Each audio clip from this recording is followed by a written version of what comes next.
Let me bang. I do let you bang. Hey, let me bang you, man. I let you bang. I let you bang. Greetings, marrieds and virgins. Go for Jesus. No for gay Jesus, people. And I'm not surprised, motherfuckers. Ladies and gentlemen, it is time once again for your favorite mixed martial arts podcast. Recording out of Los Angeles, California, it's MMA Roasted with Adam Hunter. Who the fuck is that guy? Hey everybody, welcome to a brand new MMA Roasted Podcast. It's me, Adam Hunter. I'm here with Greg Romero-Wilson. Don Frye is coming today. So he actually went to the fights, so I'm excited to hear because I got a lot of people hit me up, said, yo, Don Frye's here. He's wearing his Trump hat. He's with all the fighters. So yeah, I love the way he was like, not one negative comment. Like anyone is going to tell Don Frye they disagree with him. Yeah, on anything. I mean, that's what I'm saying. Like, who's going to be like, oh, fuck your head, dude? Like, it's Don Frye. Number one, it's disrespectful. And number two, he could kill you. Yeah, and he would love it too. Yeah. He's a guy like, so he, I mean, the guy came out of the womb with a mustache. You know, give me a break. Chewing on nails. Waiting for McCorkle as well. So I had a show in San Diego on Saturday, and I've been taking my daughter to ballet, but she's only been to like 3 or 4 classes, right? And there's so I did a recital. So my daughter doesn't know what a recital is, right? She doesn't know what a recital is. Right. So of course, and I'm like, this is a bad idea. I just know she doesn't want to do it. We're pushing her into it. Like, the grandparents came up. I'm like, but I'm not gonna be there. So cut to me driving to San Diego. I get a phone call. Violet doesn't want to do it. She's taking off her clothes at the place, screaming. She's running around. She's like, I want to go home. So I'm like, okay, just take her home. You know, like, it's no big deal. So then that was, and then cut to like, you know, it wasn't a big deal, but it just wasn't. It was a lot of people there. It was only like 3 kids in the recital. It wasn't like, right. Although I wish they would give us our money back because I kind of got pressured into putting her into it. But it kind of reminded me a little bit of like, when my stepmom, when I was 3 years old, all of a sudden, my dad was like, this is your new mom, and brought in my stepmom. And my mom just like, and then they had joint custody, and then I didn't see my mom again after that for very long, right? So I was very angry because I like loved my mother. It was my mother, you know? And then all of a sudden, like, the stepmom became like the evil woman that took away my mom. I didn't really understand it. I was 3. Anyway, at the wedding, I was the ring boy. And I was walking down to like give her the ring, and I was so angry about the whole thing. I just threw the rings at her. Oh my God! So they kicked me out of the wedding when I was 3. I had to go and like sit in the corner, kind of a thing. And it was and I had a complete meltdown because I didn't want to be the ring boy, and I was only 3. Yeah. I didn't know what was going on? But Bree said to me, you know, Adam, you know, because my stepmom never let me forget it. Like, she always brought that up. Yeah. I was like, and I always felt guilty about it. Very mature of her. Yeah, and she said, you know, Adam, it wasn't a big deal. My stepmom, you know, she's no longer with us, my stepmom, and we kind of, you know, later on in life, we had a better relationship. But Bree said to me, you know, I don't know why your stepmom would keep bringing that up. It was just little kids have meltdowns. That's just what it is. Yeah. Just yeah. what happens, you know? Yeah. So anyway. Especially knowing that you're, you know, what you're going through, you know, that she's just showing up and, you know, and you're losing your money. I mean, you know, that's really not, I mean, you know, listen, God rest your soul. Let's not speak ill of those that have passed. So. Exactly. So let's It talk. sounds like she was a bitch. Okay. So let's talk about some fights that went on. Let's talk about all the fights that went on, man. Wow. What a weekend. Now, what sucks about Don Frye and McCorkle being late right now is because we go over the fights and then they come late and then we have to re-go over the fight like to begin, and it's just like, and I feel like I'm on Groundhog Day. Speaking of which, here comes McCorkle, but I'm very happy and grateful to have these guys. So all right. Absolutely. Listen, exactly. They're a big part of the show, and I get it. You know, I was in Miami over the weekend, working for that law group that just like basically pays me to party. And, you know, it's such a weird thing. They're just like, They're crazy. They're insane people. The company loves you. But this is the one that they had lost the one member of the group who died in the car accident. And they had all, this was just barely a month ago. And they had all been to the memorials and the funeral and everything. And this is my first time seeing them since then. Wow. So I got my own little chance to memorialize Vic Battaglia. And it was, it was great. It was a great chance to, I'd written some jokes about him, about how, cause like the guy, I was saying that he was my hero. Cause like, he was like, we were basically the same age, only he was in shape and had all his hair and was mysteriously rich. Like he would pick me up in a Bentley and I would be like, what do you do for a living? And he would just point out something right in front of us. I'd be like, so what do you do for a living? Hey, look at that restaurant. You see that restaurant? They just reopened. I'm like, I get it. Totally. Don't want to know. Do they hire you to perform or to party? Party mostly. I do perform for like maybe 15 minutes. I just get up and kind of roast them and make fun of everything that happened all day. And then that's about it. Like the first time I ever worked for him, I did a full show. Ever since then, it's never been more than 20 minutes. So funny. McCorkle, how are you? Mostly hanging out and partying. You there? Yeah. How you doing, Sean? I'm doing all right. Man, how you doing? You look like you're sweating. Is everything okay? Oh, no, man. I just was working outside. I got a lot going on here on apparently my farm, but yeah. I don't know. All right. Let's talk about some of the fights that went on. All right. We'll start from the top, okay? First of all, style bender, Israel versus Vittori. Somebody hit me up and said, hey, I think I'm going to put money on Vittori. He's a wrestler. The first was so close. I said, don't do that. These karate guys are so unpredictable. He's so quick. He's in his prime. He's so hot and cold in his fights. Someone's a good one's going to show up. Obviously, a good version of Stylebender, but you don't know if he's going to be good or just amazing. And he lost the last fight because the guy had 30, 40 pounds on him. The guy didn't even lose weight. So I thought that Vittori was too emotional, and he just had a terrible game plan, which is to stand on the outside and try to strike with a guy who's the best striker in MMA, arguably one of them at least. Yeah, easily. And he was so relaxed. Vittori was so hyped and like he started believing his own hype of I'm this maniac, I'm the fucking angry guy. Yeah, he just wanted to knock his block off. He just wanted to rip his head off somehow, and he was never going to get the chance. Thoughts, McCorkle? He seemed surprised he didn't win at the end, which made me laugh. That was funny. He really was like, I don't know. I thought it was interesting the Stylebender chose to do something blatantly homoerotic at the end of the fight also when he smacked him on the button and grabbed it. Yeah, no, I don't know, man. I was, as always, I lost a bunch of money on the fight because I figured Stylebender would finish him. And then I was glad to hear afterwards Stylebender said, oh, no, I wanted to go all 5 rounds. Like, I wanted to prove I was better over a 5-round fight. I was like, well, that's great. Maybe you should say that before the fight next time, before people start laying thousands of dollars on you finishing a guy, that your plan is to play with him and just win a boring decision.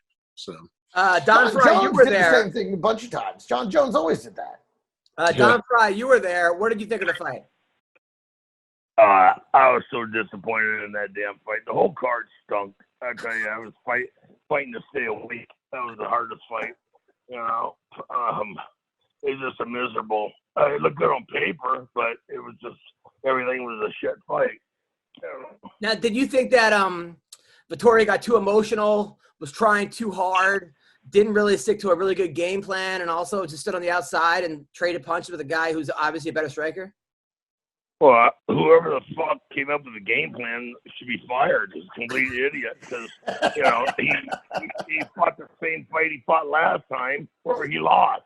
So therefore he lost again because he fought the same fucking fight, And I grabbed one of his friends after the fight and said, hey, I'm Don Frye. I'll give you my number. You give me a call. I'll come over and teach that boy how to finish that takedown. I hope they take you up on it. And what do they say when you offered this? Well, he said, yeah, he really does need it. So you're damn right he does. Shit. I mean, he was in there 10 times, and he couldn't finish the guy, couldn't take him down. Yeah. Yeah. Now, there was also the fight that was the most frustrating for me was the Nate Diaz fight because I was going ballistic. I was so hoping Nate would finish that because the whole time Nate's getting his ass kicked. He's getting beat up. but he's so fucking tough and he's being entertaining. But I'm like, oh no, he's taking so many shots. Then with 1 minute left, he slaps him and lands a left. It was unbelievable. And then pointed. Then he stopped to admire his work. And I'm like, no, stop pointing. And man, I almost feel like Nate Diaz fights should not have any rounds. It should just keep going. It should keep going until somebody just can't move. Because I feel like he would win every single fight, except for maybe the Josh Thompson fight when he was like knocked out or knocked down pretty hard and stopped. If he just keeps going, because you're not going to out-tough Nate Diaz. Don, what do you think about that fight? Oh, no. I'm with you, man. I love watching Nate and Nick's fight, and it just frustrated the hell out of me. You know, when he threw that punch, I'm like, why didn't you do that, first couple of rounds? Crime with it. Sean? I was really disappointed I was disappointed he didn't finish at the end, man, when he had him hurt. Like, I'm all for, if you want to point at him for a second, that's fine. But it's like he thought he was going to land a follow-up punch to knock him out and take all the time in the world to do it. And he didn't have much time. But, I don't know. I was disappointed he didn't finish, man. I thought he would get it. Now they're saying that Edwards is saying he should fight Usman next. If he hadn't lost that last minute of that fight, he'd have a much better argument. But I think it should be Colby versus Usman next. And then Leon should get the winner. I don't know about that. I think Edwards does deserve it after this win. I mean, he won for, all of 5 rounds minus a minute, and he got caught. Anyone could get caught, but he dominated him for the other 4 and 5, 6 of the fight. I mean, you can't say that he didn't. And that was the thing, though. If he hadn't looked at him and been like, ha ha, if he hadn't admired his own work, and that's why you wonder, like, the Diaz brothers, they don't even fight to win or lose. Like, they don't care about records. They just love to fight. And to him, I think he thinks he won because he didn't, even though he did knock him out, the fact that he could have, I think he walks out of there still thinking, I beat that motherfucker. Everybody saw it. They all know who really won. And I think for them, that's good enough. Dude, when I was in a fight one time, it was the Wonder Boy Woodley 2. It was a terrible fight. And behind me, I kept hearing some guy going, "Fight, you fucking pussies! You guys fucking suck!" And normally, normally someone says that, like, "Hey, I'd like to see you get in there." I look back, it's Nick Diaz saying this, right? and then he goes, "Nate," and then Nate goes, "Make a fucking joke about these assholes," right? So I was like, "Nate, have you ever had a fight where you couldn't get it started?" And he goes, "Yeah, once in the 5th grade. This fucking kid hit me," and he gave me the whole 6-minute analysis of his 5th grade fight, But he didn't think that that wasn't he considers that one of the fights too. I think he thinks all these fights are the same. That's right, exactly. They really are, and he's fine with a moral victory. He's fine with walking away, going, "No, I had him knocked out. I didn't finish him. I enjoyed it too much, laughing at him." Oh man! Now Jake Paul says he wants Nate Diaz. Oh, just stop! Oh my God! After all this fine, critical, actual fight analysis, you bring one of these jackholes into the conversation. Jake Paul said he wants to fight Nate Diaz after he knocks out Woodley. But Nate Diaz is another guy who's 155 who fights that. 170 he fights that. But Jake Paul walking out at 210 pounds. At the same time, I think that Nate Diaz would win this fight because he's actually a better boxer. But I don't know. McCorkle, what do you think? Jake Paul or Nate Diaz in a boxing? It wouldn't even be close, man. The Diaz brothers spar with Andre Ward, and Andre Ward has always said that they give them all he can handle. That fight would be it would be a joke. He would get pieced up pretty quick, and he's for sure not finishing either of them. If guys in the UFC can't finish them using fists, elbows, knees, wrestling, everything, you're not going to finish him when you're Jake Paul. So, Don Frye, who wins, Jake Paul or Nate Diaz in a boxing match? My boy Nate. Nate will do it. But the thing is, probably get disqualified because Nick will jump the ropes and go in there. I would love to see the Diaz brothers versus the Paul brothers in like a 2-on-2. Oh yeah, tag team boxing. That would be amazing. Totally, just a free for all, a 4-man free for all. Tag team, right? How cool would that be? Honestly, someone should make that happen. Honestly, that I would pay to see. Yeah, the Diaz brothers. And if they threw in a little person and maybe some chickens, what does Cejudo have to do with this? Now, I was happy for Morano, by the way, Brandon Moreno, who came to my show, came to my taping with like 19 of his training partners, all from Tijuana, and his coaches. And I was making jokes about it. Like, you guys all come in the same car. And then they were all just like being fucking hilarious and nice people and yada yada. Super cool. Then they robbed you afterwards, right? Yeah, they robbed me. They got my wife pregnant. It was a whole thing. Yeah. So, but yeah, happy for that guy, because that guy was out of the UFC 3 fights ago. I mean, he came in, tried out for the Ultimate Fighter, was the last pick, and then won a couple fights, then got cut. Then he came back on a short notice fight, and I remember giving him advice from the stage. I'm like, okay, you got a big fight coming up. All right, don't get in the guy. And he was listening. His coaches were like, listen. It was actually kind of funny. Super happy for him. I mean, just fucking happy for that dude. Greg, you being, half Mexican. Is this I'm all Mexican. The last name's my adoption. Listen, I said he was going to win this fight. In fact, I picked 4 out of the 5 fights. And the only one I got wrong, when I saw the Bear Jew come out, I was like, I need to change my fucking pick on that guy. I mean, I've never actually seen the Eye of the Tiger until I saw him come out of the group. But Jesus Christ, Moreno, I knew it, man. I knew he was going to find a way. And I thought for a while Figueiredo was kind of a hype machine. You know what I mean? I never felt like he was as good as everyone else said he was. And I think Moreno that was another great fight. I don't know which fights you saw, Don. I thought this was an incredible set of fights. Really? I'll give you the one we're talking about right now from Moreno. But that's it. But the other one, the Bear Jew snapped the guy's arm off.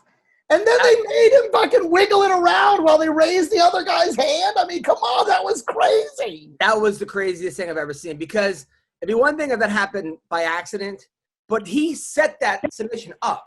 Yeah. He had an overhook and then a pull guard with the arm and did that. I've never seen that submission before. It looked like he mercilessly snapped it. I think most guys try and force the tap. Like, I could. But he, without a second thought, fucking just snap. I've never seen anybody that ruthlessly snap an arm like that. Don, you're a judo guy. Is that a common judo move? I don't even remember the move, buddy. I don't remember I'm sorry. Getting a blowjob in the bathroom during that one, Don? Yeah. I'm sorry to hit your head. Sorry, you hit your head against the sink. McCorkle, did you ever see that move before? No. Actually, several things. One, I was glad Figueiredo waited till I bet on him 10 different parlays to not show up to fight. That was good, because I won every other fight except his on my parlays. The arm being broken thing, man, I kept thinking, like, all I could think about was the movie The Fugitive. Like beating a one-armed man like that, because his arm really was just, disabled. It was ridiculous, flopping around. I was thinking earlier, not to bring it back to the Paul brothers, Craig's favorite, but, he was going to fight Michael Bisping recently. I saw him talking shit, and at the time I was like, this must be what John McCain had in mind when he was talking about human cockfighting. So, those two going at it, so. Thank you very much. Appreciate it. He probably want to fight Bisping. He went from a guy with Askren with no hands to a guy with one eye. So but the thing about this is, man, this shows you why refs need to train. Because if a ref who knows jiu-jitsu would have known that the guy's arm was out of his fucking socket and was like flailing around. I don't think you needed to know jiu-jitsu. You simply needed vision. Anybody who could see their hand in front of their face could see that guy's arm was snapped. And then he waited and flopping. And here's the other thing, that dummy, he's trying to tell him, look at my arm flopping around instead of tapping. Just fucking tap. He can't tap because he's got no arm. The other arm can fucking tap. The other, that's the one that he's looking at him going, look, it's flopping up and down. It's like, quit pointing at it, fucking tap. I thought the Bear. Apparently that ref is a black belt in jiu-jitsu. I heard that at the post-fight press conference. I don't know who he got his black belt from. Probably from someone in the WWE, the way he refs. But, they said he's a black belt in jiu-jitsu, and even then he didn't know that his arm was broken. That's really interesting. He got it from Nick Newell. But I honestly think that I was waiting for the guy to take off the arm and to start beating the ref with it. Because at that point, it was insane. It was remarkable. I've never seen. I was freaking out. Like, I was like, "Fucking get an arm, get an air cast, get an air." I was like, "Where are the medics in the UFC?" And then they just left him in the ring, made him stand around holding it for a while. I'm like, I'm pretty sure this requires some kind of assistance. Like, get this dude. Can we at least get him popsicle stick splint? Like something. Jesus. Yeah, seriously, that was actually that and the Weidman and the Anderson Silva leg were probably the three most gruesome things. Oh, there was a guy who got his finger torn off. Oh, right. The fingertip. Yeah, I remember that. The whole finger came off. Right, but that was like in an unknown fight in an unknown league. Like, he probably had it taped on, and they're like, "Fuck it, just get in there." Don, I love you, man. I'm so happy you're here. But is there any way we can not get reverb on your? Because like I'm like muting you now. It's like it sounds fine, right? This never goes well. Don, I'm gonna try to unmute you. All right, this is better. Don, are you here? Hello? He muted himself again. He muted himself. Fuck, I love Don, man. He's a national treasure. He really is. He's one of the greats of all time, and we love having him on the show. Well, gosh, I wish he lived in a closer to the city. There he is. I hear you now. So, okay, this is much better. So, Don, when you wore your Trump hat to the fight, because everyone kept texting me saying Don Frye he got his Trump hat. Did anybody say anything to you? Yeah, everybody. They loved it. Everybody. Black, white, brown, yellow, red.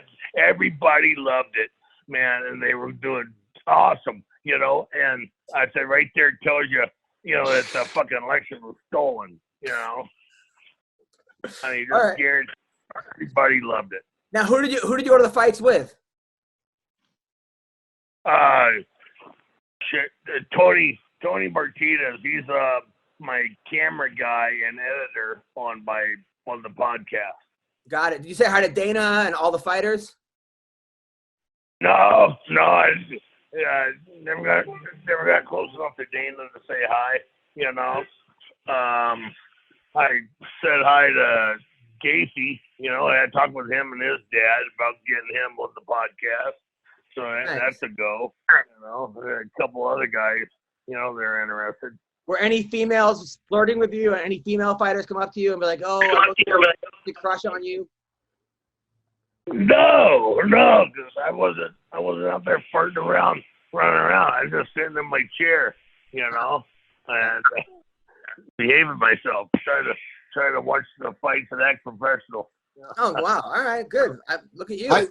I heard a couple of girls were trying to blow him, and he was like, "Get in line behind Greg in the bathroom." I don't know. Hey, I was there to do coke. Yes. If I did it off Don's dick, well, that's just what I used. I mean, that's just the surface. That was the cleanest surface available.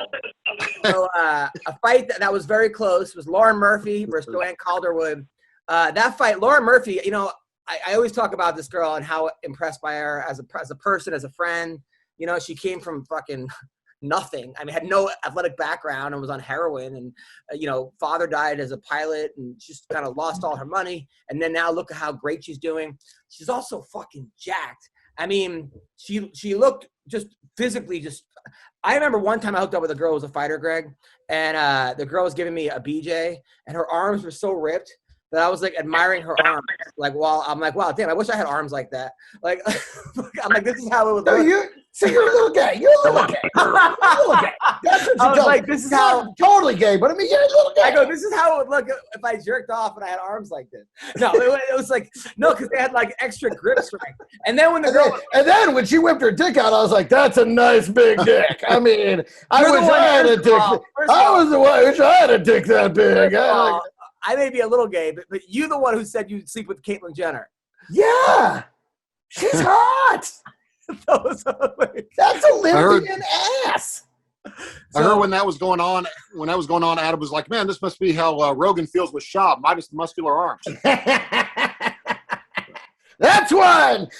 Someone out there on Twitter, let's talk about the Twitterverse for 1 second. First of all, someone out there on Twitter is keeping an overall total count, and I think we're at 77 right now, and they're waiting to get to the big 100. Numbers are going up, by the way. A number of podcasts going up. And then the other thing is these fucking cocksuckers. When I go 1 and 5 on the main card picks, they got so much to say. Oh, Greg, what do you even have to show? You're so stupid. But then I go 5 and 1, and I don't hear a fucking thing. You guys are such hypocrites. Come on, show me some love. Have you ever gone 5 and 1? Yeah. Have you ever gone 5 and 1? I haven't. Yes, I have. He's also 5'1". Yeah, I was gonna say every day when I look in the mirror. Now, permanently banned from Twitter. I would know about what. Why are you banned from Twitter? Apparently, you can't say racist stuff about white people, even if you're white, because, like, I started saying, like, there was this black lady on there. I don't know what color she was, but there was a black lady on there who was saying the most racist things about white people ever. So I started quoting her tweets and then saying the same thing about black people, but replacing white with black. And then I kept getting suspended. And I was like, well, why can she say it, but I can't say it about, black shit about white people. So then I just started copying her tweets word for word and saying it about white people. And even a white man can't be racist against a white man anymore without getting banned. Like I was saying, kill Whitey and stuff like that, and they banned me permanently. Sean, do you ever think, like, maybe this is kind of a waste of time? Well, it depends on how much time you have on your hands, unfortunately. I'm kind of like a guy in prison. Like, when you have nothing but time, you come up with some bad ideas. So. Could they stop you from creating, like, just a spoof account? Probably not, but I'd have to do it with a different email address, which would be a whole nother thing. And then I'd have to remember the password, which would be an extra headache. But no, I couldn't. Literally, my account had 0 followers. And I was like, that's weird. And so I tried to tweet something with 0 followers. I always called Jack a traitor too, the guy that owns Twitter, because he is. So that's probably really what it was about, is I kept tweeting him and saying what a traitor he was to this country and all that. And so I'm permanently off. So my TikTok account is always they're always taking my videos down because I put heckler videos. So some girl was like, "That's a dad joke," and I'm like, "Oh well, I'll do a horror joke for you, right?" And then they said bullying, hate speech. I'm like, I'm on stage telling jokes, and someone's heckling me, and I'm giving it back to them, and that's bullying.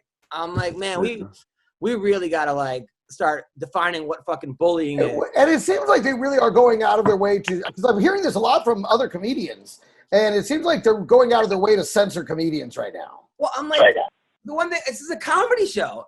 It's a stand, and it used to be you could appeal it. I would appeal it. Like, this is a stand-up comedy show. Everyone was laughing. She was laughing. I took a picture with her after the show. It's all good. But now you can't appeal it. Once they say hate speech or whatever, it's done. Well, if there's anything I know about communist countries, when you appeal something, they really listen. Like China with TikTok, they're like, let's think about it from this guy's point of view. Like, probably not. All right, so back to some fights. Penny Kanzan versus Alexis Davis, very close fight. I was happy for Penny because here's a girl during COVID that was working as an EMT and going around helping people, and she's from Sweden, and she's a really, really nice person. But so is Alexis Davis, single mom, hot, fun, cool. Close fight. Couldn't wait away. What do you think of that fight, Don? Did you watch that fight? I don't remember it, partner. Which fight was it? The first female fight. Oh, shit. Of the main card or what? No, the undercard. Early prelims. Yeah, early prelims. I didn't see the prelim, but got it. there. No, it's all good. I'll tell you who I was impressed with the most. Out of all the fighters, was this guy Mazvar Evalov. Because this dude Hakeem that he beat, they were touting Hakeem as the next big thing. Like, Canada was like, this is our chance of getting a champion. Right. He beat him 30-27. Like, Canada? This dude just, he's Canada. Yes, Canada's known for churning out that one good fighter. Well, no, they got GSP. GSP, that's the one good fighter. He's their one good fighter. I will dawn on this. Fuck that. Rory McDonald. Rory's not Canadian. Yes, he is. Is he? I thought he was Irish or British. No. Rory's Canadian. No wonder he's sucking ass down in PFL. He's undefeated in PFL. Yeah, but he got fucking kicked down to PFL. You're not making you're making my point. You're making Don's point. You're making your point. He was in Bellator and beat everyone. He got blown out of Bellator after he got downgraded from UFC. Fuck Rory McDonald. All right, Rory McDonald, Patrick Cote, who was a good fighter. Who else was from Canada? Brett the Hitman Hart. Why the fuck are you defending Canada? Julia Budd is a good fighter. Julia Budd! You're out of bullets! Yeah, why are you defending Canada? I like Canada. Listen, I like Canadians too, but they're not a hotbed of incredible fighters, okay? Yeah, there's some good fighters from Canada. There are a lot more coming out of Albuquerque than in all of Canada. All right, Eric Anders dug deep. My man Eric against Darren the Dentist Stewart. But I'll tell you Another what, Canadian. this guy Terence McKinney, who knocked the guy out in 7 seconds. John, you said that was always your biggest fear, getting knocked out in 7 seconds. And was it because the embarrassment, or the whole training camp, or no, you can't take the first punch? Like, what about it was the 7-second knockout that your biggest fear? My biggest thing was, one, the embarrassment. Two, all that work to not even get a chance just to get caught with something. And I don't know, man. It's I think it all goes back to, you don't want to feel like Brendan Schaub on the comedy stage. But no, it's that's two. Being that asterisk. You'll be that asterisk on the record sheet, you know. Yeah, being the asterisk. I lived in perpetual fear of also the one-punch knockout, man. I really did. Like, I always thought, like, God, when I go out, at least let me make it through the first couple of minutes. So, well, I mean, this dude, Terence McKinney, I mean, the guy's fought 4 times like this year, all finishes under a minute. We don't really know how about his ground game, because he lost a couple fights on the ground. He lost, I think, Derek Minner on the ground, but he's also a southpaw, and I think a lot of guys have trouble adjusting right away to a southpaw, you know. But see, if you know you're fighting a southpaw, then what? Yeah, do it in camp. You know. Yeah, of course. Exactly. Take care of that in camp. That way you don't have to fucking act surprised. What do you mean? He's standing the opposite direction of the whole way I trained. And you know who I fucking love? I love, because I said I actually wrote a joke about him. I said he prepared for his fight by abstaining from sex for 21 years. Chase Hooper, and Chase Hooper responded by, "Just so you know, that's really good for your testosterone." You want me a whole scientific thing, like even better. Man, Chase Hooper, I love the guy, but you can't expect to get the shit beaten out of you for 2 rounds and then catch him with a submission in the 3rd. That's not going to work. It's just like, that can't be good for your mental health. He said he was going to go to Thailand, but instead he went to Wonder Boys thing. I think Thailand would be great for him, because he finally loses virginity. Yeah. Like a lot.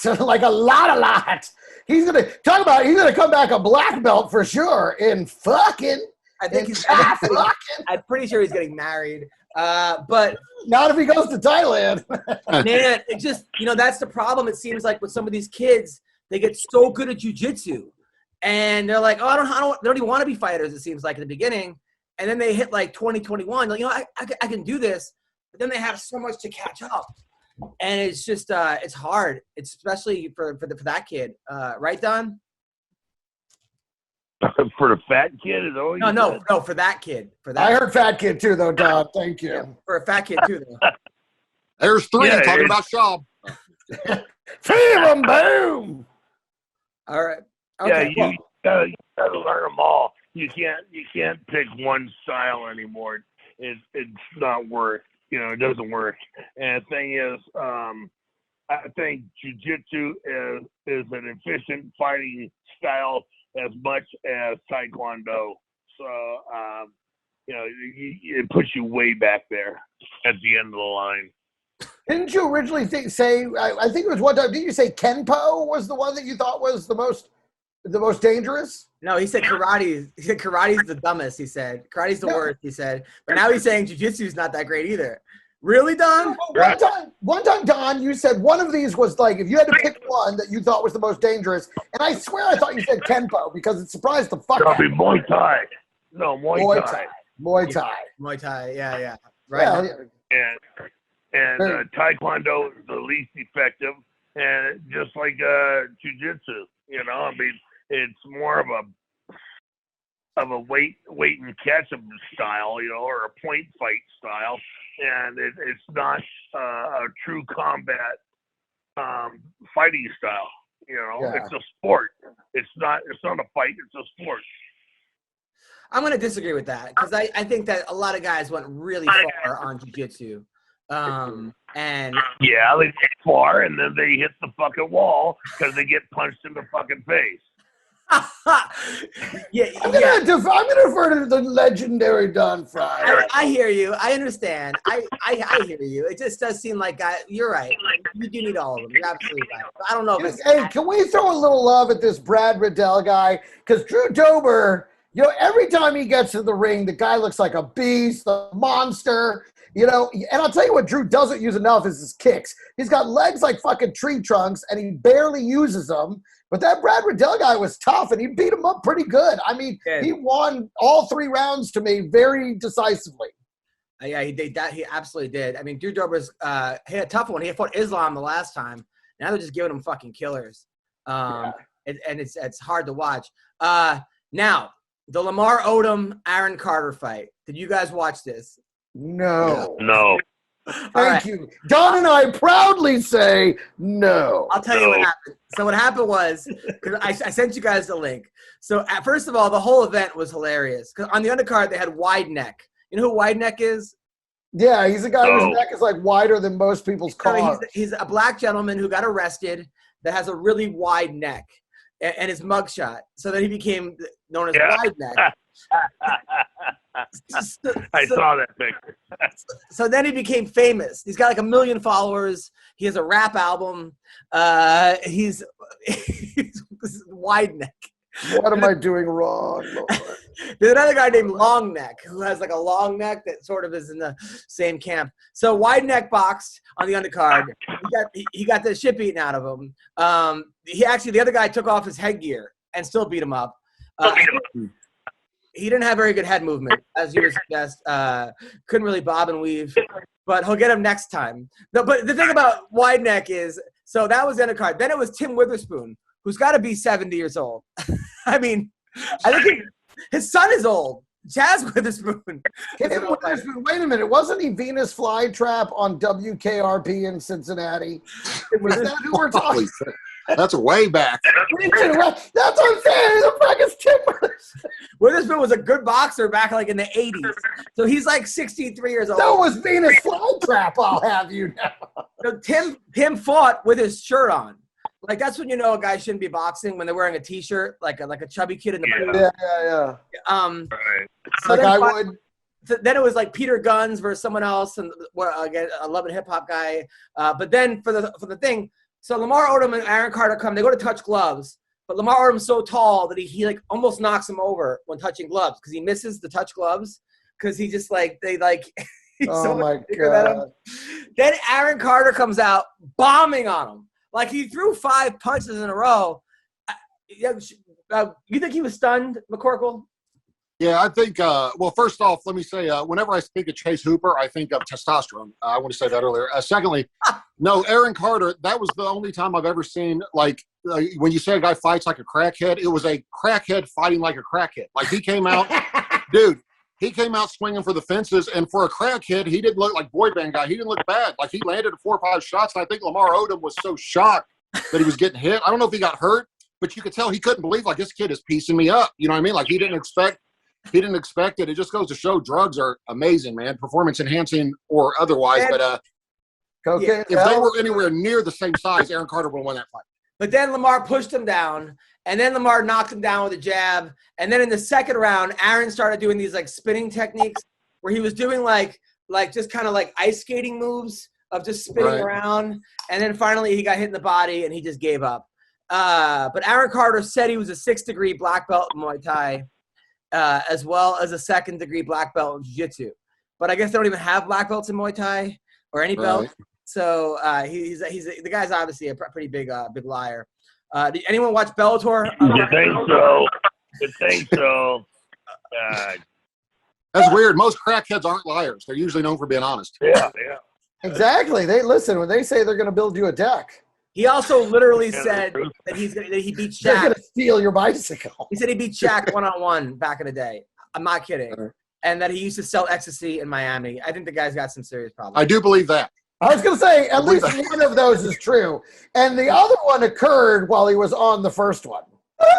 In Bellator, you guys watch Bellator Friday night? No. A little bit. So Amasov, this guy is 25-0. It just shows you why you need wrestling, because He took down Lima and just took him down the whole 5 rounds. He made Lima look like an amateur as far as defending takedowns. Lima's a good fighter. And then Jason Jackson beat Paul Daly, the same thing. If you can't defend a takedown, you're going to lose. And that's what happened in both these fights. Aaron Pico is going to be a problem. He is finally – think about Greg Jackson's camp. If certain guys click with them, and when they click, they really click. And he's one of those. And Nick Newell lost, which it was a pretty close fight. I was pretty pissed about that. I told my buddy, I'm like, my friend with one arm lost his fight. And my buddy goes, oh, he goes, you don't say. I'm like, yeah, I'm like, come on. I know it sounds a lot worse because he's actually a really good fighter. Anyone watch the PFL? I watched Bubba's fight and the LaFane guy fight. Okay. So I watched 2 of them. We'll talk about Bubba's fight. Bubba Jenkins looked great for 2 rounds, but got tired. For 2 rounds. He's kind of in the 3rd round. He looked tired. So tired. No, he gassed hard, and then his neck was just hanging out there. Like every time he tried to crowd that guy, his neck, he almost got choked out 3 different times. I was like, get your neck out of there, you motherfucker. I was like, dance around, run, get away. Like, I just wanted to. He really got kind of lucky he survived that 3rd round. And I'm kind of, look, I love Bubba, and I'm a little concerned about him because the last couple nights he's been live streaming on Instagram from the club. He's dancing. He's going out. He seems like he's partying. Yeah. But, dude, he's got $1 million. He could potentially win pretty soon. He's got. Yeah, but, I mean, that fight isn't for what, another 3 weeks, 4 weeks? At least 1, 2, he did win, and Bubba's going to go out there and he's going to soak it up. He's going to get the fruits of his labors. And so I don't know. I'm not that mad at him. Now, he's still doing this in another week. Then I think maybe, he's fighting that guy, LaFleur, whatever his that guy name. LaFleur or whatever, yeah. That guy who beat Tyler Diamond, one of the best fights I've seen in a long time. A great fight. That Tyler Diamond kid was tough. But that guy, LaFleur, he's great. So, I don't know. And then Chris Wade, he got a knockout. He looked really, really good. OAM, who hadn't fought in 2 years, beat Marcin Held. Got some good stuff. But people got mad at me here. And please, I don't know if you want to back me up, whatever. So Clarissa Shields, everyone's hyping this girl up. The best boxer ever for female. Best female boxer. They call her the greatest women fighter of all time, the GWOAT, right? So she goes out there against a girl who was 3-6. The girl was 3-6 who had got knocked out the last 2 fights. This girl takes her down and for 2 rounds is beating up Clarissa Shields. And almost beating the GWOAT. Almost submitted her. Almost like Clarissa Shields is tough. So then I tweet out, this is why Mayweather will not do MMA. And I'm just saying, and I think it's because then she comes back and in the 3rd round, the girl goes for like a single leg and stays there because in jiu-jitsu, you don't get hurt. And Clarissa just starts teeing off on her and they stop the fight. And everyone's like, oh, what were you saying? Oh, really? You want to finish that? I'm like, yeah, I still fucking back my comment because it's not against Clarissa. I think she's fucking awesome. I get a lot of heart, got a huge upside. But it's hard when you have no background and you have to train and you have 6 months of BJJ training to go against a girl who's a brown belt on the ground who's been doing this for a long time. And it's the same thing with MMA guys thinking they can just take up boxing for 3 months and go up against a guy who's been boxing for 3, 4, 5, 6, 7, 8, 9, 10 years. Yeah, you could land the punch, you could land the knockout, but it's hard. I don't know, but if Clarissa Shields, her first fight should have been a main event. I mean, when Holly Holm went to MMA, she fought in the LFA on the undercard. Henry Cejudo fought a bunch of guys that were not very good in the very beginning. You need those 3, 4, 5 fights. You put just because you're the greatest in one sport, they're putting them in the fucking main card, and it's not easy. I give the girl credit, but it's not easy. Thoughts, Don Frye? Thoughts, you guys? Talk to me. No, you're absolutely correct. It takes a while to transition over, and you're not going to do it in one fight. So, you've got to have a manager who's smart enough to give you those easy fights and pad your record and pad your mental framework, to make you think that you're actually good, because if you go out there and you get your ass handed to you right away, well, shit, you're going to pack it up and go home. Yeah, exactly. I just think, what you're saying, the girl she was fighting was 2-6? Is that what you're saying? 3 and 6, and then that girl won for 2 rounds. Yeah, I think your point is good. I feel like you are not wrong. You are very much right. This is so ridiculous. Yeah, she should not have been losing to a girl with that record for 2 rounds, right, and then get lucky in the third that the girl just let her tee off on her. I guarantee you, a girl who's 6-3 wouldn't have let that happen, and then she would have lost that fucking fight. So people just love we get out there with our comments and our jokes, and people are just waiting for us to be wrong. So they can be like, motherfucker. I like how Greg turned into Alex Jones just there for a second. But I do disagree, Adam, with you some. I would think a woman getting beat up would be exactly the reason that Floyd Mayweather would want to do MMA. To get in there and do that. But I think, honestly, man, I think that fight illustrates Don's point a little bit. Jiu-jitsu is great when the other person doesn't know jiu-jitsu.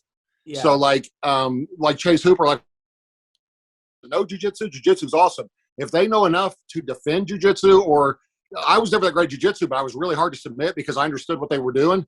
I may not have been that good at doing it myself, but I knew what they were going for. So it's not that hard to avoid getting submitted when you know what they're trying to do. So, yeah, I think that if you're going to fight somebody worse than 3 and 6, I don't know what to tell you. I mean, that's the thing. And I understand it. Like, it's hard for people with high pedigrees to cross over right away. Like CM Punk? Yeah. I mean, even Brock Lesnar, they gave him that Asian dude that break dances this first fight. I forgot who it was. You know what I'm talking about? That doesn't really narrow it down, but okay. Korean guy that break dances. But Jabberwockies. Yeah, they gave him one of the Jabberwockies. But even Kevin Jackson, his 4th fight was against Frank Shamrock.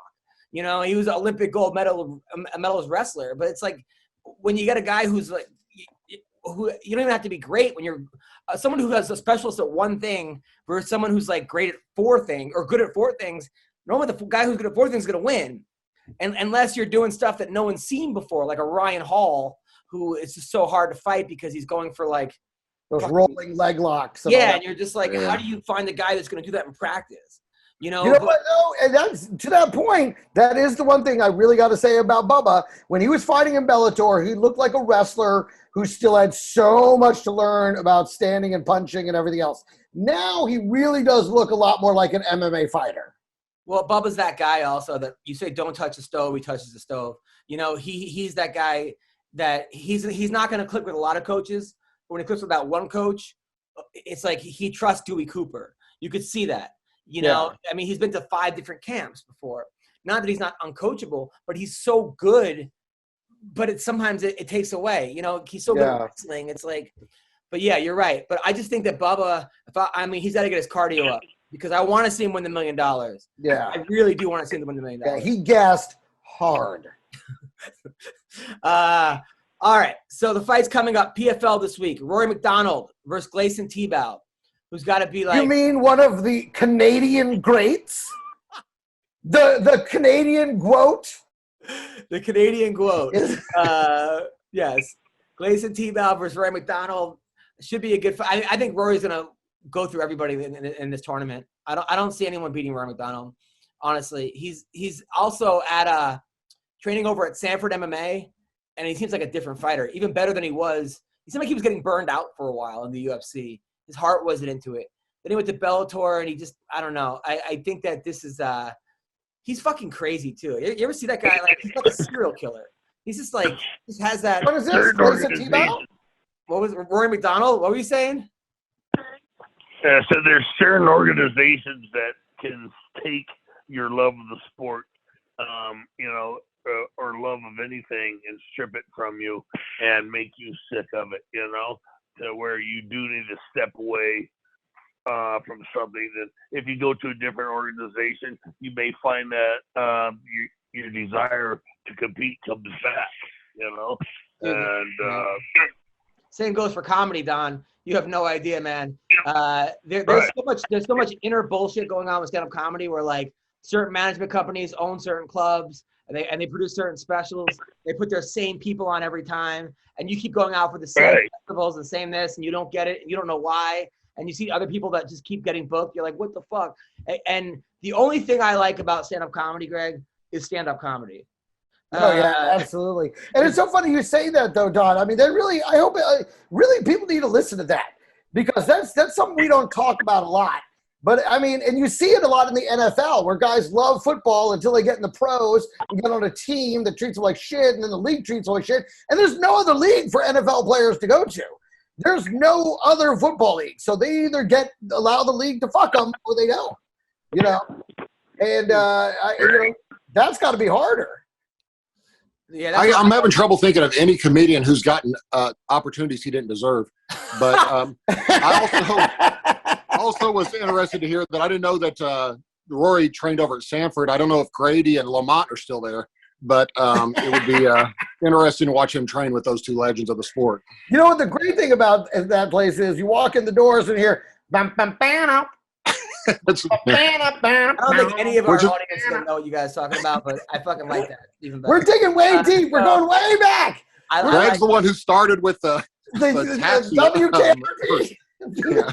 Was it Taxi or Barney Miller? What were you using earlier, referring to? I can't remember. WKRP. Oh, yeah, WKRP in Cincinnati. Never mind.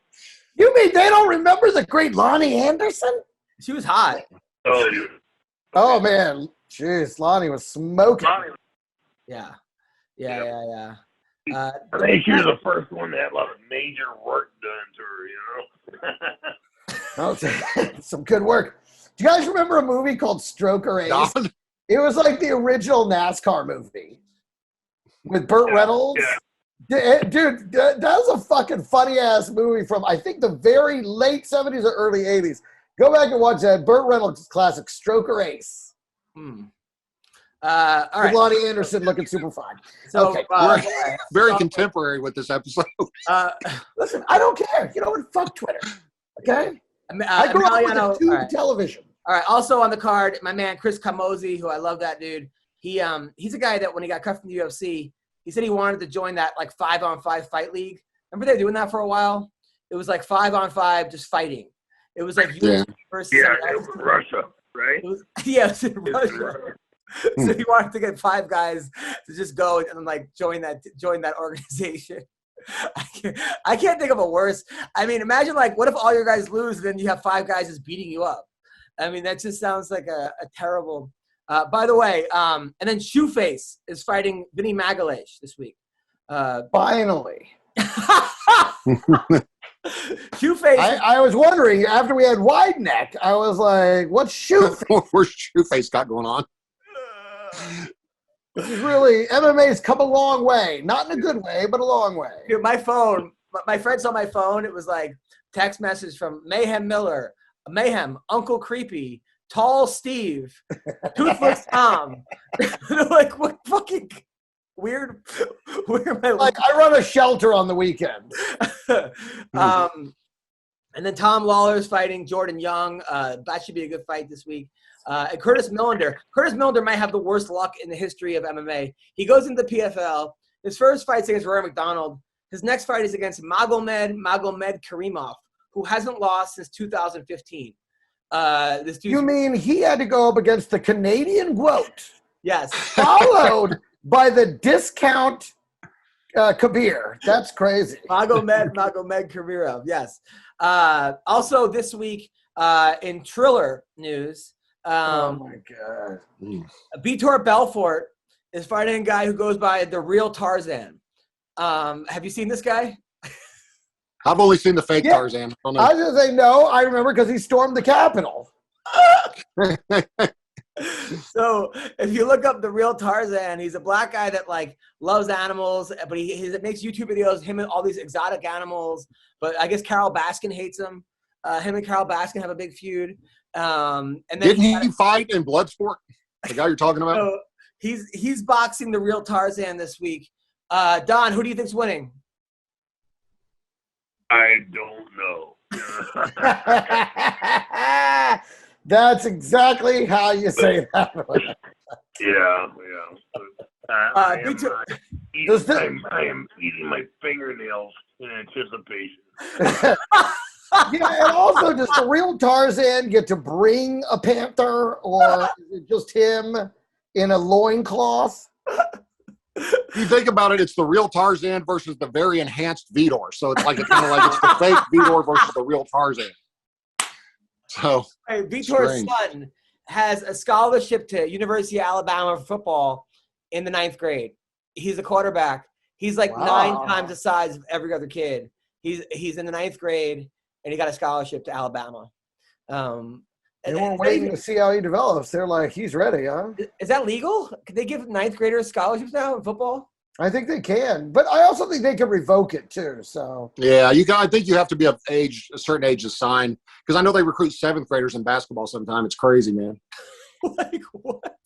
Like there were 7th graders that were offered scholarships. Yeah, if they see they're gonna be something, they get them as early as they can now. I mean, they're gonna go to daycares now, and Don't think they're not. Trust me, somewhere there's a daycare. They're like, you got to see this kid. He's gonna be phenomenal. There was a kid. It was actually Tyson Chandler, I think was his name. Played in the NBA for years. Yeah, he was being recruited in 6th and 7th grade because he was already like 6'9" and athletic. Yeah. And like when he was 17 in the 6th grade, but the same is true of Kevin Garnett. I think Kevin Garnett was recruited in the 8th, 9th grade. I found that with wrestling, it seemed like a lot of kids that were really good in 6th, 7th, 8th grade were not that good in high school, because they were good because they were the only ones. They were the big fish in a small pond. But then other kids developed and their athleticism was much better, and then they beat them in high school because those kids were just getting by on technique a lot of times, or natural strength, but other kids caught up, and they also burned them out too. Yeah. Dude, there was a kid that went to my school. They called him, his name was James Dearman. They called him JT. He knocked out a teacher in 6th grade. He was way bigger than all of us. It doesn't matter what color he was, but he was black. And he knocked this teacher out. And then I saw years later he got killed, and they said his age. They were like, oh yeah, he was killed. He was 37. And I was like 31 at the time. I was like, wait a minute. So he was in my same grade in 6th grade, and he was 17? Because he was 6 years older than me, and I was 11 in 6th grade.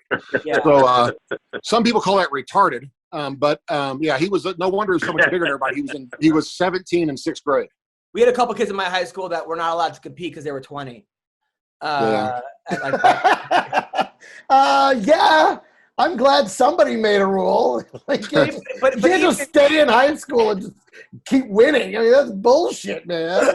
But I went to a boarding school for troubled kids. But there were a lot of kids though. Now it's a lot of kids. What they do now is they take post grads. I wrestled a lot of. That was the thing about boarding school. You had a lot of post grads that were kids that were recruited from high school to do 1 more year of high school because they got better they were better athletes, whatever, and then but the grades sucked. So you had the post grads, and then they go to college and they take a redshirt year, right? So now by the time they're a freshman, they're like 21 or something. They're competing against 17-year-olds. 18. Listen, somebody's got to buy the team beer. I think it's awesome that Adam went to a boarding school for troubled kids. One of the kids, his parents were only worth $30 million. He had it really rough coming up. Dude, that was a troubled boarding school. Dude, there were so many kids at my school that their parents were rich, but they just threw money at the kid, and the kid was awful. The kid was awful. That's a hard way to grow up. I know. I'm so glad my parents kept us poor. You think that, but that was one of the greatest things about what I learned as a kid is that no matter how much, you always want respect from your kid. That's what you always want, your kid to love you and respect you. A lot of these parents were just awful. They were cheating, or they were, alcoholics. They were this, that. They were just awful parents, and the kids hated their parents. And that's the one, and the whole world loved them because they were CEOs, whatever. The one kid that they wanted to love them didn't like them because they were awful parents. Whereas the flip side, as a coach, I see so many middle class or, parents that aren't doing that well, or even, poor parents, but they're with their kid all the time and they have the best relationship and the kid's awesome. And the money is not the factor when it comes to a kid turning out well. That's what I've learned. I think we could all take a cue from Mr. Drummond. He had 2 kids that weren't even his that loved him, and they grew up poor. And he was a rich guy, so I was raised poor, and my parents were around all the time. But that just meant my father could hit me whenever he wanted. All right. The UFC this week, Korean Zombie versus Dan Ige. Zombie got shut out by Brian Ortega, who, by the way, of course, is now sleeping with what's her name, like the hot Tracy Cortez, who's like I think the best looking. Her and Paige Van Zandt, I think, are the two hottest females. I was positive you were going to say Dominic Cruz. I love. Well, you're positive what? You were going to say Dominic Cruz when you said who he was sleeping with. Oh no, he's sleeping with Tracy Cortez. And before that, he had Halle Berry, and I think he had like somebody. Maybe. I mean, the dudes just went through like Demi Lovato. I mean, he just like back I when thought Luke Rockhold was with Demi Lovato. Yeah, I know. And then I guess the word is like somebody spun on the internet that she kissed him and he fell down. So Dan Ige versus the Korean Zombie. Were you that person? I didn't think of that. Actually, I wish I would have. But she actually changed her like thing now. She's a they. She's like non-binary. She's like a I think she's legitimately a they though. Anybody with that many personalities is a they. And I said Luke said he knew it was gonna work out, but it wasn't gonna work between him and they them. So anyway, Dan Ige versus Korean Zombie. Zombie lost to Ortega. Bad. But he's one of those dudes that just shows up sometimes. So I think he's going to beat Dan Ige. What do you guys think?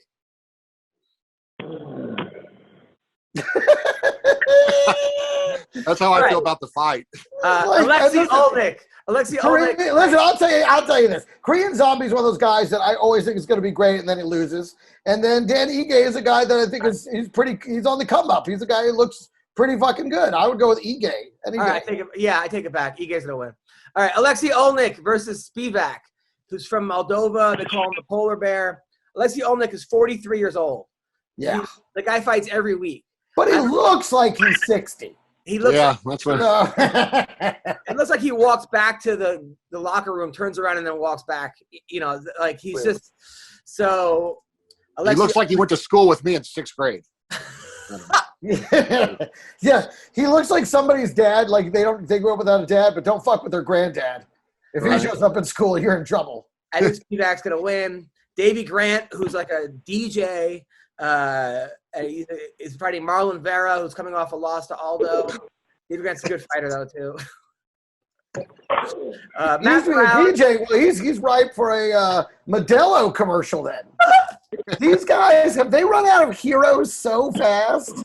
Have you seen the one where they're like, she left a career as a detective to do drugs and be a DJ? Yeah, she's got the fighting spirit. I'm like, I'm pretty sure this is not the definition of a hero. I'm pretty sure this is like someone that, you're like, wait a minute, so you left public service and helping people's lives to do ecstasy and play okay, yeah, what a journey. You're a real hero, citizen. He was about to cure cancer, but now he plays beer pong all day. Exactly. On YouTube for millions of followers. He's got the Modelo spirit. Like I'm like, man, you guys, I feel like you're not doing your Mexican research over there at Modelo. He was an astrophysicist, and now he does bukkake and porn. Now he's got the world's most famous dick. He was a terrible UFC fighter. Now he's a terrible stand-up comedian. Boom! The second you open your mouth, I'm like, here it goes. That's 3 good ones. I just picked that one about 2 minutes ago. Yeah, I know it was like he was a brain surgeon, but now he's a boardwalk sketch artist. Now she's an OnlyFans fucking model. By the way, Kira Butera, who we talked to a couple times, she had an OnlyFans account. She was sort of, I don't know, I think maybe heading in the wrong direction. She's got a fight in Bellator. She broke up with that guy. They're not making homemade porn or whatever they were doing, and she's back to training. She's fighting in Bellator in 2 weeks, so happy for Kira. Because man, I didn't see that coming. I thought they'd be together forever. I know, it's so weird with these relationships that broadcast their sex online don't work out. It really is. It sounds like the recipe for success. Matt Brown is fighting Diego Lima. That should be a good fight. Matt Brown is always an exciting fight. I think he lives in the woods now. and like doesn't have internet. He just fucking just like punches trees and raises his Don's next door neighbor. Yeah, but you can't see each other's houses from where you're at. That's how far out they are. There's a guy named Rogue Martinez who lost his last couple fights. Looked like he was completely out of shape. But he's fighting again against Josh Parisian, who I think is more out of shape. I don't know what's going on here, but I'm definitely going to watch it. But Jesus. That shows you how thin the heavyweight division is, though. It's like not thin any at all. any other division, and they're like, dude, we ain't got time for this. For the heavyweight division, like, but you can still fight. Yeah, I definitely wouldn't use the word thin for these guys. It's the opposite. Yeah, no shit. Yeah. Angela Hill is fighting Tisha Torres. Angela Hill came to my show. I love Angela Hill. So did Tisha. Both nice people. She talked. I called her out because there was a time where on The Ultimate Fighter they were playing a game like who masturbates the most, and Angela Hill said she masturbates till her fingers get wrinkly. That takes a lot of juice. For you to get prune hands? Oh my God. So she's a squirter. Yeah. And she goes multiple times in a row. She just sits in it. Does she collect it in a bowl? Like, I don't know this. Have you ever had a girl, Don, that had their fingers get wrinkly? No. I've had them cramp up, Unfortunately, Don's butthole is not that wet. No. I've had them until they got wrinkly, but they came that way because they were already over 65. Angela Hill's grandparents got abducted by UFOs. Did you ever hear that? Yeah. She did. That's crazy, man. Really? No, wait, I didn't hear this. Yeah. Yep. They were like one of the first documented cases that's somewhat believable about a UFO abduction. I don't know. It's weird because like their aliens were abducting them, and I have a feeling Don's down on the border abducting aliens at this point. So that comes full circle. Michael Chiesa is fighting Vicente. I love it. You're like, nothing from that? Okay. And it got signed to fight. Michael Chiesa is fighting Vicente Luque. Sounds like a good fight. That's a good fight. Tough fight for Chiesa. I was going to say I like Luque in that one. But I'm going to root for Chiesa. I hope he wins. I really do. It'd be a big win for him. Big win for Chiesa. And then what else we got? Anything else you just want to talk about? I got something. What's that? I got a letter for a collection. Apparently, it's a long story, but apparently someone's trying to collect a bill they say my dad owes. And they sent it to my address, right? Like, and I think it was for a power bill at a house I used to live in or something. I don't know, but it's $28. And so I called him back and I said, you're trying to contact the right person. And they said, well, we're going to have to get a hold of your father. Then do you know how we can do that? And I was like, well, you would need to start with some candles and a Ouija board because he's dead. So that would be the best way. I told him next time I talk to him, I tell him to give him a call, but I don't know that he's worried about his credit score right now.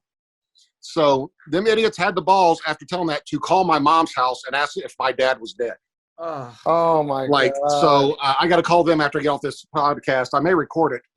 And my response is going to be awesome because I don't know how that my mom was like, hey, do you know this company? They told her I gave them her number, which I did not. But they said, yeah, they said they wanted to verify that your dad was dead and that you gave him the number. I was like, really? So that's going to be interesting. Dude, the day you can reach to a phone. You gotta come over to my house. I'll verify. Okay, I don't think he's talking to us. Also, Saturday night. Dad? Oh, no. Saturday night, Anderson Silva boxes Julio Cesar Chavez Jr. And then Chavez Sr. is boxing Macho Camacho Jr. See, this is what happens when we legitimize the Paul brother bullshit by talking about it. Now we wind up with this circus act shit. Who do you think wins, Sean? Chavez Jr. or Anderson Silva? I got to say Anderson Silva. Believe it or not, Anderson Silva's had boxing matches before, man. Like, I know people think he hasn't, but he did box professionally early in his career, and he didn't look too bad. There's one of them on YouTube. He looked pretty decent boxing. But I think the guy's fighting like 150 or something. I don't know. So I think Anderson Silva. Chavez Jr. fought like Canelo. He's really good. Wait, I thought it was his dad. No. That's Macho Camacho. No, Chavez Sr. is also fighting on the card against Macho Camacho Jr. Oh, I thought he was fighting Chavez Sr. Okay. Yeah. None of this makes sense. Last week, and I was like, wait, he's fighting the guy that was undefeated in the 80s? No, like, he's fighting Chavez Jr. He's fighting Chavez. Okay, yeah, I haven't seen him fight. I don't know. This sounds like 2 episodes from that old young porno series. You got the young guy and the old guy. Fucking other old guy versus the young guy. This makes no sense. This is so porno's dumb. getting. I can't stand stepmom porn. Anything. I can't either. Stepmom, stepbrother shit. Like, is this the only thing that we know how to do anymore? Like, fuck, guys, it's not that interesting. And nobody I don't believe it anyway. Just fucking, let's go back to casting videos. Can we go back to that? Yeah, exactly. Greg likes to see real brothers have sex with each other. None of this step shit. He wants the real thing. Where's the reality? Don, I don't believe any of this. Don, what kind of porn do you watch, Don? Animal. Yeah. Greg, don't get wrong. It's all just animal on animal. Greg Frye. Animal. Greg Frye. I heard you were in a porn once, Greg Frye. What happened? I was in a porno. I was paid to fuck these. Well, it was 2 fat bitches, but it amounted to about 9 bitches at the same time. I fucked every fold on their body. You haven't come till you come into somebody's side fat. Well, we got paid by the pound. You got paid by the pound, Greg Frye? Got paid by the pound, that's right. Only because he was in England. It's a sumo culture. All right. Well, I think that's our podcast. Greg, what do you have coming up? This Saturday, I'll be at the Comedy Club, one of our home clubs here in Los Angeles, on Saturday night. If you want to come, my showcase for my students is at 6 o'clock. DM me on the gram or on Facebook if you would like free tickets to come and see my students perform, see the work that we do. Otherwise, then I'll be on the 8 o'clock and then hosting the 10 o'clock show. So I'll be there all night. Tickets for that, go to hahacomedyclub.com. All right. And then wait, one last thing. And then next week, I'm back in El Paso, the El Paso comic strip. Coming home, baby. See the fam. 24th through 27th. Catch me at the El Paso comic strip. Sorry, go ahead. And then Don Frye, what do you got? Monday, I'll be in Austin, Texas, doing the Joe Rogan show. Yes. Oh, nice. Fuck yeah. Yeah, they couldn't get Sean McCorkle, so Good for you. I guess it was good for you to go to those fights. And Tuesday I'll be traveling, so I won't be on your podcast Tuesday. Sorry. That's all right. Fucking love you, man. McCorkle, what do you got? Oh, I'll have an MRI next Tuesday also, so I won't be able to do it Tuesday either. So maybe we need to reschedule. But yeah, I don't know. I'm buying another $10,000 dog, so that'll be good to further my puppy mill that I'm working on. So you really have to do a separate money management and investment podcast. Because the you mean spending $30,000? Well, actually, I'm going to take advice for Greg's. He's DMing students. So I don't know. The last guy I heard about that DM'd to students, it didn't turn out well for him. No, I'm not DMing this. You're DMing me to come to the showcase. Right. Sure. That's what they all say. He Hey, and DM'd by the way, can I give a idea. big fuck you to American Airlines? I've been on hold with them for 4 hours and 53 minutes so far. These cocksuckers, if you have to fly, do not fly American. You got to put your mask on, Greg. They won't answer the call unless you got a mask on. That is the problem. They can see through the camera phone. All right. This Thursday night, I'll be at the Long Beach Laugh Factory. Friday night, Grapes and Grains in Temecula, as well as Happy Days in San Diego. Next week, the 23rd, I'll be at Laughs in Sacramento, California. And then I'm going to be at the Stratosphere Hotel at the Strat, July 5th to the 9th.